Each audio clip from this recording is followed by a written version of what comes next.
دوای زیاتر لە 10 کاتژمێر بە مردنەکەیان زاندرا. خێزانێکی 4 کەسی کە لە دایک و باوک و کوڕ و کچێک پێک هاتبوون لە گەڕەکی جوارباغی باشووری شاری سلێمانی بە تەزووی کارەبا و هەر چواریان بەیەکەوە لە ماڵەکەی خۆیاندا گیانیان لەدەستدا. خێزانەکەی کارمەندی تەندروستی بوو. چۆن پێیان زانیوە کێ هاتووە؟ هاتوون بە شوێنە ئاگاداریان کردوتەوە ناتوو بە دەوامەکەی ئاگاداریان کردوتەوە هاتوون بە شوێنە تەماشاکە نەرچواران لە ژوورێکا کەوتون. چی ئێوەن راوسین چەند ساڵە لەم گەڕەکە هیچ کێشەیەکیان نەبوو بەناماڵەترین فەقیر بوونە لەم گەڕەکەش.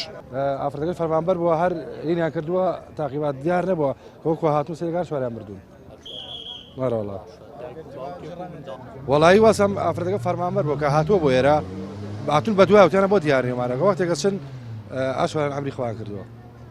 وەرەوەڵا بە تەزووی کارەبا باڵێ ئافرەتەکە فەرمانبەر بۆ پیاوەکەش حرەز بۆ لەو بینایەک لە بازاڕ.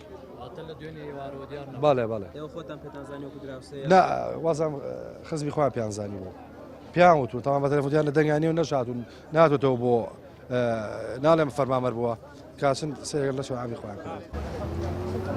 هەر شاید حاڵەکان باز لەوەش دەکەن ڕۆژی ڕابردوو نزیک عەسر شاعری عالی فەرشی شۆردووە و بە دیواری ماڵەکەیدا هەڵی واسیوە. محەممەد عادلی کوڕیشی سەرقاڵی پاکردنەوەی ئۆتۆمبیلەکەی بووە.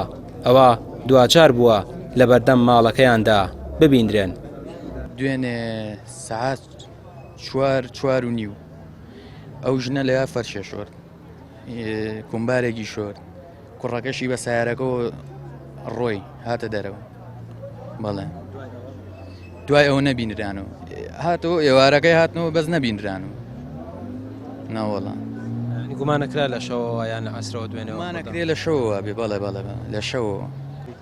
پۆلیسی سلێمانی لە ڕوونکردنەوەیەکدا دەڵێت ڕووداوەکە بەهۆی تەزووی کارەباوە بووە و لە پزیشکی دادیش پشتڕاست کراوەتەوە کە سوکاری قوربانیەکانیش دەڵێن چەند جارێک پەیوەندیان پێوە کردوون بەڵام وەڵامیان نەبووە کە هاتوون بۆ ماڵیان چاویان بە جەستەی ساردیان کەوتون لە یەکێک لە ژوورەکاندا بە مردووی ڕاکشاون. ئەڵێن بڵێ کەس ئاگادار نەبووەتەوان خۆ هاواریش نەبووە ئەگە بیشبێک خانووی ئیشە کەس ئاگای لە کەس نییە موبەڕێدەکە کارەبای شوێتە سەر ئەڵبەت دوانی گرتووە ئەم دوانەکەشیان بە شبردەی چوون ئەوانشی گرتووە. ئەڵێن موبەریدەکە کارەبای چۆن ئەڵێن ئەمانەی نەخشێکەوە بۆ تۆ قاش و دەستیان بە گوێرەی ئەوە کارەبایە. عادل مستەفا پاسەوان بووە لە کۆمپانیایەک و هاوسەرەکەشی کارمەندی تەندروستی بووە تەمەنیان لە نێوان 45 بۆ 50 ساڵیدا بووە منداڵەکانیشیان لە نێوان 20 بۆ 22 ساڵیدا. ئەم جۆرە ڕووداوانە لە کوردستاندا زۆر دووبارە دەبنەوە زستان بە غازی سۆبا و خەڵوز و هاوینیش بە کارەبا و موبەریدا کە بوونەتە مۆتەکەی گیانی هاوڵاتیان. ڕامیار عوسمان کەناڵی پەیام سلێمانی.